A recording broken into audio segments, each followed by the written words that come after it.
Hər bir məhsulda standartlar olduğu kimi mühərrik yağlarında da standartlar təyin olunub. Ən başlıca standartlar API standartı, Amerika deməli Neft İnstitutu tərəfindən təşkil olunan standartlardır. Avropa standartları var.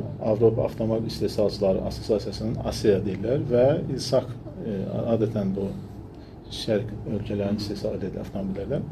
O da GF5, GF6 standartlar olur. Yəni bu standartlar nə üçündür? Misal gətirim. Məsələn, API standartında, məsələn 2010-cu ildən yuxarı istehsal olunan avtomobillərdə SN standartına diqqət edilmir. Məsələn, 2010-dan yuxarısı avtomobil ona SL standartlı yağ süzmək olmaz.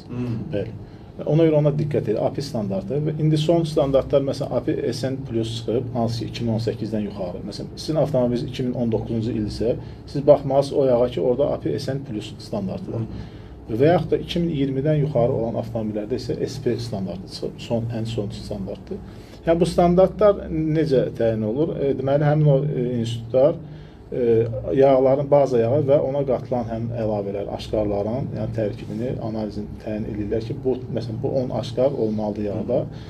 Ondan sonra o standartı verirlər həmin yəni şirkət. Ən çox ekoloji tələblər olur. Bir də son mühərriklərdə mühərrik həcmini, yəni istehsalçılar kiçildir. Onun gücünü çoxaltmaq üçün, bəli, həm turbo, həm də ki, birbaşa püskürmə metodlarını istifadə. O da avtomatik yeni tələblər yaradır yağlara qarşı. Ona görə də o standartlar. Məsələn, eyni ilə də Avropa standartında da, Asiyada da, orada da A1, B1 ilk standartlar idi. İndi sonuncu standart A3, B4 və A5, B5, A7, B7.